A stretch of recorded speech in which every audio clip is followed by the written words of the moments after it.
Bonjour à toutes et tous, on se retrouve pour ce 4e épisode, et oui ça fait déjà 4 épisodes de décryptage. Vous n'avez pas pu le rater, mais la semaine passée, il y a eu un grand débat sur la RTBF entre Paul Magnette et Georges-Louis Boucher.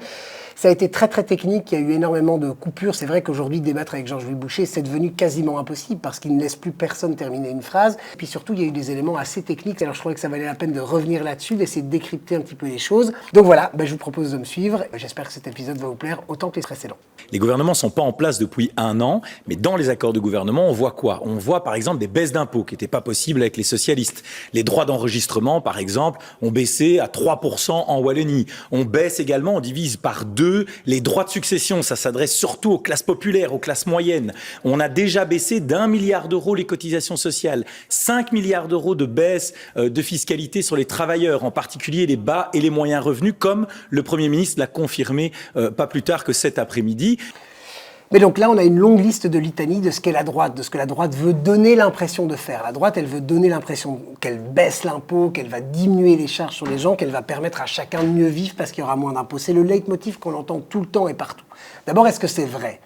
Sous la législature précédente, dans le gouvernement Vivaldi, vous vous souviendrez peut-être qu'on a essayé de faire une énorme réforme fiscale, de mieux réorganiser l'impôt, parce que notre enjeu pour nous, au Parti Socialiste, c'est de moins taxer le travail, mais par contre d'aller rechercher du financement de l'État au niveau du capital, du patrimoine qu'ont les gens. Et cette réforme fiscale, elle a capoté. Elle a capoté parce que le mouvement réformateur, Georges-Louis Boucher en particulier, n'a jamais voulu ouvrir ce débat. Donc en fait ici d'abord il faut bien comprendre que quand il dit ça c'est factuellement faux. Nous avons voulu aussi évidemment diminuer l'impôt sur le travail. L'impôt sur le travail en Belgique il est trop vite, trop grand, c'est clair si on est employé, mais c'est aussi vrai si on est indépendant. Donc il y a un vrai travail à faire là-dessus, mais il faut évidemment continuer à financer l'État.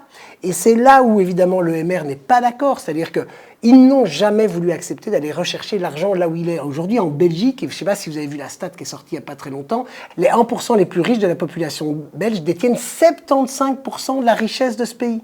Donc on se rend bien compte qu'aujourd'hui, la richesse, elle n'est plus dans le travail. C'est pas parce que vous travaillez, c'est pas parce que je travaille qu'on arrive à s'enrichir, c'est le capital, c'est le patrimoine. Et surtout, si on arrive à mieux redistribuer, ça veut dire que la classe moyenne et les plus précarisés vont aussi gagner plus, parce qu'on aura effectivement diminué l'impôt sur leur travail, mais qu'on aura aussi permis d'aller chercher de l'argent chez les gens qui, aujourd'hui, désolé de le dire comme ça, mais se goinfrent sur le dos de l'État. Et de ça, on n'en parle pas. Depuis 4 mois que ce gouvernement fédéral est installé, on a déjà pu avancer sur des dossiers majeurs, comme la limitation dans le temps des allocations de chômage à 2 ans. On ne pouvait même pas évoquer l'idée quand le PS était autour de la table. C'est un changement total de structure et ça permet au pays de se positionner pour l'avenir. Et je vous propose qu'on s'arrête là quelques secondes parce qu'en fait, ce qu'il est en train de démontrer, quand il raconte qu'à cause du Parti Socialiste, il n'a jamais rien pu faire, en fait, c'est tout l'inverse puisqu'ils étaient bien au pouvoir. Ce qui a changé, c'est le mouvement réformateur et ils se sont largement droitifiés. Et on le voit très bien sur le graphique qui est ici maintenant sur l'image. On voit que le MR est un de ceux qui décale le plus vers la droite.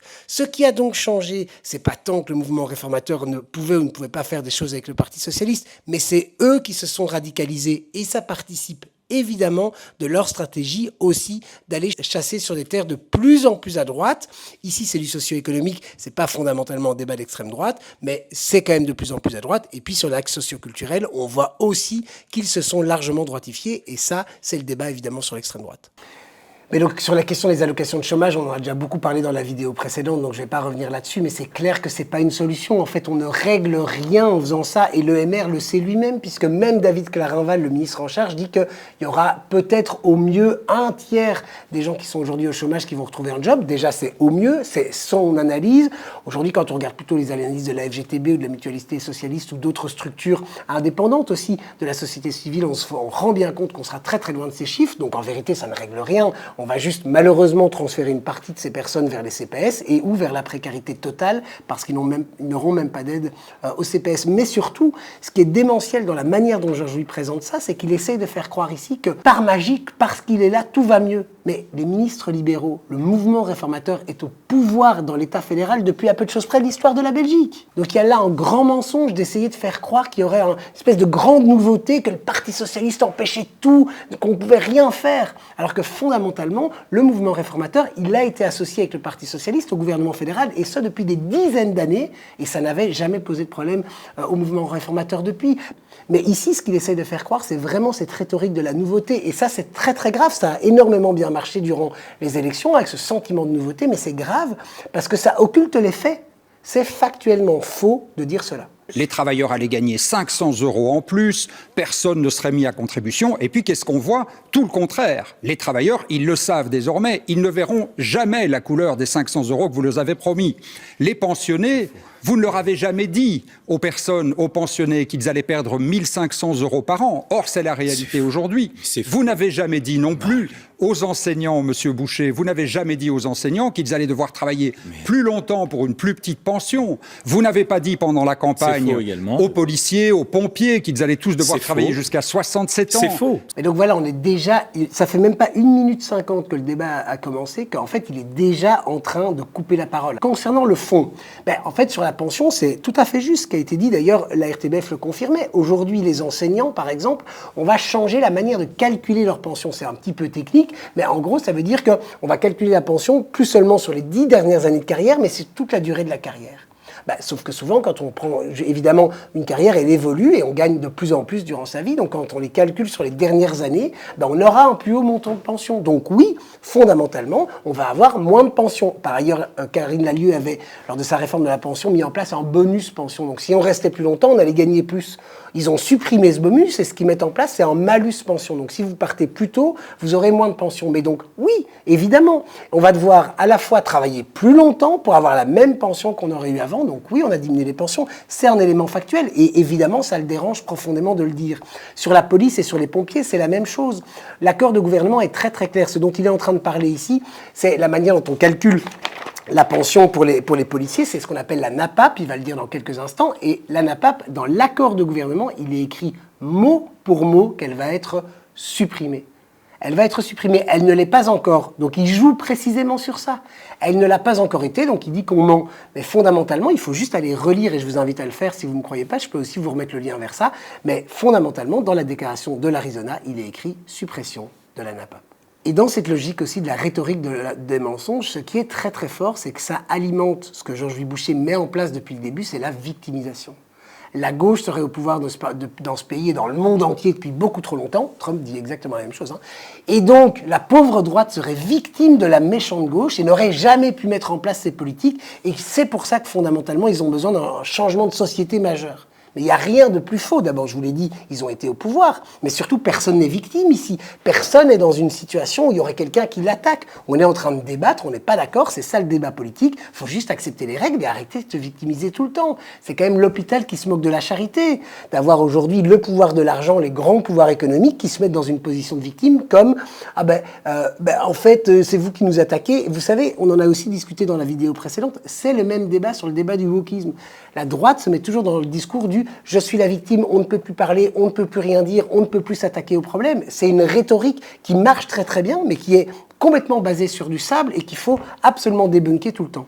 Donc je ne sais pas sur quelle base il parle. Oui, mais on a annoncé des réformes qui sont très claires. On a par exemple annoncé que pour les policiers, ils gardaient leur système de départ anticipé, la NAPAP.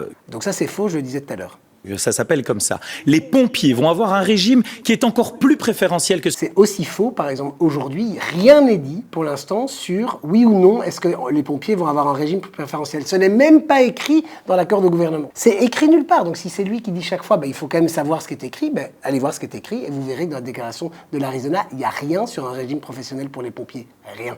La réforme fiscale que vous annoncez, elle est surtout très profondément injuste. Les salaires minimums, ceux qui sont les plus proches des revenus de remplacement, ils vont gagner 2 fois 35 €, alors que le coût de la vie explose, les logements sont plus chers, l'énergie est plus chère, l'eau est plus chère. Je ne sais pas si vous faites vos courses de temps en temps, mais le lait, le café, le chocolat, le fromage, tout augmente. Les gens sont en grande difficulté et vous leur dites « Ah, vous allez avoir 35 € dans 2 ans ». Et pendant ce temps-là, par contre, ceux qui ont 20 000 € de salaire, vous vous rendez compte, c'est une mesure qui a été annoncée cette semaine. Ceux qui ont 20 000 € de salaire, ils ne payeront plus de cotisations sociales. C'est ça votre politique. C'est plafonné. C'est une politique qui est très profondément plus de cotisations. À partir de ce niveau-là, ils ne payeront plus de cotisations sociales. Monsieur Gadis. Mais donc sur ce débat, c'est vraiment quand même le cœur de la différence entre la gauche et la droite. Fondamentalement, c'est qui on va aider, avec quel argent public et quel est l'effort qu'on demande à l'État. Oui, il y a une réforme fiscale, c'est vrai, personne ne ment là-dessus. Ils sont en train de mettre une réforme fiscale, mais cette réforme fiscale, pour les plus bas revenus, donc pour les gens qui ont très très peu de revenus, ça ne va faire qu'une augmentation de 2 fois 35 € d'ici à 2029. Et ça, c'est pas nous qui le disons, c'est David Clarinval lui-même qui l'a rappelé à la Chambre, ce sera 2 fois 35 €. Alors ça, c'est pour les plus précarisés, mais donc on voit bien qu'on est très très loin des 500 € annoncés, mais surtout, même sur la classe moyenne, on parle de 5 milliards d'économies. Alors quand on dit 5 milliards, on se dit « Oh là là, ça fait vraiment beaucoup d'argent, je vais en gagner beaucoup ». Mais 5 milliards sur toutes les personnes qui travaillent et sur la masse totale des impôts, ça ne fait vraiment pas grand-chose. Or, par contre, ce qu'on voit aussi, c'est qu'il diminue la contribution sur les salaires de plus de 20 000 €. Parce que le petit débat qu'il y a ici à la fin, c'est est-ce qu'il y a un plafond, pas de plafond, bref, on s'en fout, mais ça veut dire quoi? Ça veut dire qu'il n'y aura plus de progressivité de l'impôt. C'est-à-dire qu'on ne va plus aller rechercher un peu plus d'argent chez les gens qui en gagnent vraiment beaucoup.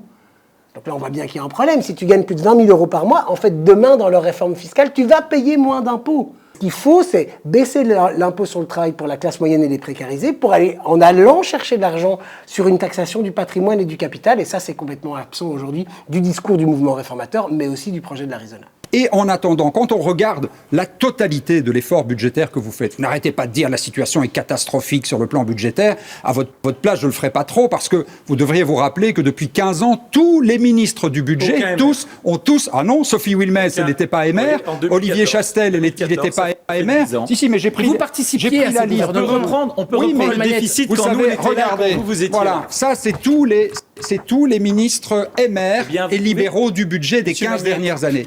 Donc s'il y a un déficit... Mais donc ici, vraiment, c'est absolument insupportable. Moi, je supporte plus ça. Donc en fait, c'est plus possible d'avoir un débat avec quelqu'un qui vous hurle tout le temps à côté, c'est faux, c'est faux, c'est faux. Il y a une image, et par ailleurs, tout le monde peut aller vérifier. Il y a une image qui représente tous les ministres. Et le mec continue à couper, c'est faux, c'est faux, c'est faux. C'est une technique rhétorique et oratoire qui est connue et archi connue. Empêcher son adversaire de développer son discours, ça empêche d'ancrer le discours dans la tête des gens, donc ça casse la dynamique. Mais c'est insupportable. C'est une pratique qui n'est pas acceptable quand on est aujourd'hui un président de parti. Quand on veut faire de la politique, il faut accepter la contradiction. Et il faut y répondre. On peut être d'accord, pas d'accord, mais il faut y répondre. Il faut arrêter d'utiliser cette technique de c'est faux, c'est faux, c'est faux. Ça jette du discrédit. Et en plus, honnêtement et sincèrement, je vous invite à aller vérifier. Tout ce qui est dit ici est vrai. Le déficit, il était de 23 milliards avant que vous arriviez. Là, les perspectives, c'est pas moi qui le dis, c'est la Banque nationale, c'est la Cour des comptes. Votre budget, il est complètement bidon. Vous allez faire exploser la dette et le déficit jusqu'à 40 milliards. Mais surtout, Monsieur Boucher, il est très profondément injuste. On est dans un pays où une société comme Engie fait 11 milliards de bénéfices et envoie ça à Paris chez les actionnaires. C'est 1 000 € par Belge. 1 000 € par Belge. Là, vous ne demandez zéro contribution. Les pensionnés, vous leur prenez 1 500 €. Mais Engie, zéro contribution. Les banques font 8 milliards de bénéfices. Il n'y a pas la moindre contribution du secteur des banques. Les multinationales distribuent 9 milliards de dividendes. Il n'y a pas la moindre contribution non plus. Et pendant ce temps-là, qui paye? C'est les pensionnés, c'est les travailleurs, c'est les invalides, c'est les personnes en situation de handicap. J'ai les tableaux budgétaires, moi aussi j'ai des feuilles. Voilà. Et il y a une contribution bancaire, il y a une contribution du secteur de l'énergie.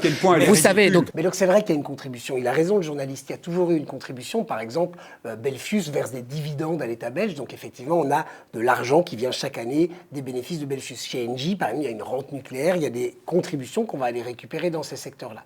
Mais ces contributions, c'est un peu une espèce d'impôt habituel, classique. D'accord, et qui ne tiennent pas compte du fait qu'il pourrait y avoir des bénéfices exceptionnels qui se déroulent. Et typiquement ici, on voit bien qu'Engie a atteint des bénéfices absolument considérables et d'une certaine manière, en fait, ils vont payer la même chose que d'habitude. En fait, c'est pas juste et c'est pas normal. À l'époque, par exemple, en 2008, quand les banques ont vécu une crise incroyable et qu'elles ont perdu énormément d'argent, là, l'État est venu exceptionnellement donner de l'argent. En plus, on a donné 8 milliards d'euros en 2008 pour aider les banques. Aujourd'hui, on dit juste, à situation exceptionnelle en 2008, on vous a donné plus d'argent. À situation exceptionnelle aujourd'hui de bénéfices, vous allez nous donner plus d'argent. Et on va mettre des contributions exceptionnelles en place. Et de ça, le gouvernement Arizona n'en fait rien. Donc oui, il y a déjà des contributions qui sont prévues, mais non, ces contributions, elles ne sont pas du tout à la hauteur des bénéfices qui sont réalisés. Et c'est bien de ça dont il s'agit. Donc ça veut vraiment dire ici qu'il y a un travail qui doit être fait. Et ça, fondamentalement, la droite ne va jamais le faire. Pourquoi ? Parce que leur logique, c'est toujours de dire que les actionnaires doivent être rétribués. Alors que fondamentalement, d'abord, c'est le travailleur qui a créé cette richesse, le travailleur et la travailleuse qui ont travaillé chez Engie dans les banques qui ont créé cette richesse, et c'est à l'État d'aller la récupérer, parce que sans l'État, sans les routes, sans le système bancaire, sans le système de distribution d'énergie, sans tout ça, ils ne seraient pas capables de faire leurs bénéfices. Sans l'État, aucune de ces entreprises ne sait faire du bénéfice. Donc fondamentalement, c'est normal qu'on aille chercher plus d'argent quand il y en a plus. Et c'est juste ça qu'on demande. Quand certains vous disent à gauche que oui, ils s'inquiètent de vos dérives à l'extrême droite, eh bien moi je peux les comprendre. Parce que vos propos sur la cistana, c'est exactement les mêmes que ceux de l'extrême droite. Vos propos sur le wokisme, c'est exactement les mêmes que ceux de l'extrême droite. Vos attaques sur les syndicats, vos attaques sur la culture, vos attaques sur la liberté de la presse, c'est exactement les mêmes que l'extrême droite. Moi, ça ne me fait pas plaisir. J'ai connu des libéraux humanistes qui respectaient les principes humanistes, avec qui on a fait des grandes avancées en matière de droit et de liberté, mais la dérive que vous donnez à votre parti, en accueillant tous ces gens, en racolant de tous côtés, c'est oui quelque chose de... Ça veut dire que Mais si vous avez suivi les premiers décryptages qu'on a déjà fait et d'autres petites vidéos, en fait, c'est ce que je dis depuis le début. On a vraiment, il est en train de se passer quelque chose au sein du mouvement réformateur qui est très très grave et qui n'est pas spécifique au mouvement réformateur. Si vous avez regardé le décryptage où il est dans son interview avec Louis Sarkozy, c'est exactement ce qu'a fait à l'époque Nicolas Sarkozy avec la droite française. C'est qu'il a pris la place de l'extrême droite, il a pris la rhétorique de l'extrême droite, et aujourd'hui on voit bien ce que ça a créé. Ça a créé comme simple et unique solution que l'extrême droite, elle est aux portes du pouvoir en France. Et donc ça ne marche jamais. Aller chasser sur les terres de l'extrême droite, c'est toujours un moment où la démocratie va perdre. Quand on parle du wokisme, Paul, il a tout à fait raison. La position qui est prise dans ce débat-là, qui est de dire on ne peut plus rien dire, moi j'aimerais juste avoir une petite discussion sereine, elle est fondamentalement fausse. Elle s'articule toujours sur les principes de discrimination, sur les principes de non-égalité. C'est précisément aussi le cas sur les droits LGBT, par exemple, qui est énormément instrumentalisé par l'extrême droite et aujourd'hui complètement repris par la droite classique. On voit ça évidemment aussi aux États-Unis avec Trump, dans le monde, et on voit bien que le mouvement réformateur, il n'a pas encore fait, évidemment, de loi ou d'éléments par rapport à ça, soyons honnêtes, il n'y a pas d'attaque directe, mais dans le discours qui est repris est précisément le même. Et ça, c'est très inquiétant parce que où est-ce que ça va s'arrêter? Personne ne le sait. Et est-ce que ça va se traduire en actes, en propositions de loi, en changement des droits des uns et des autres? Personne ne le sait, mais fondamentalement, on ne peut que le croire. Et on ne peut que le croire parce que c'est ce qui se passe dans les autres pays autour de nous. Aujourd'hui, en Belgique, on a déjà retiré, par exemple, dans les statuts, on est homme ou femme, on ne peut plus être non-genré. Alors on peut avoir un débat éternel sur cette question, mais fondamentalement, c'est juste s'attaquer à des droits de personnes pour lesquels c'est important. Ces droits-là, ils ne changent rien aux droits des autres. Ça n'a rien changé à personne d'autre. Et si vous voulez pas être X, si vous voulez être masculin ou féminin, vous pouvez continuer à l'être. Mais par contre, d'en faire un sujet politique, c'est vraiment scandaleux et c'est ce qui est en train de se passer, malheureusement, dans toute la droite européenne et dans toute la droite du monde. Bon, je crois qu'on va arrêter là. Si vous avez été courageux, vous avez peut-être suivi tout le débat. Et alors, vous avez vraiment été courageux, parce qu'on voit bien ici qu'il y a une vraie technique qui est développée par Georges-Louis Boucher pour empêcher de pouvoir suivre un débat. C'est ce que j'expliquais au début. On se rend compte qu'il y a un vrai combat de société qui est en cours pour l'instant. Et c'est surtout à ça que je vais essayer de vous sensibiliser. C'est aussi pour ça que j'essaye de faire ces vidéos-là. C'est que derrière tout le show qui peut être développé, derrière toute la rhétorique que développe Georges-Louis Boucher, il y a un vrai combat de modèle. On n'est pas d'accord entre la gauche et la droite sur comment organiser l'État, sur où aller chercher l'argent, sur comment le financer, sur qui doit payer, sur quelle place on donne à chacun dans la société. Et ce combat-là, il est caché derrière énormément de fumée, de l'esbrouffe, mais fondamentalement, c'est de ça dont on parle.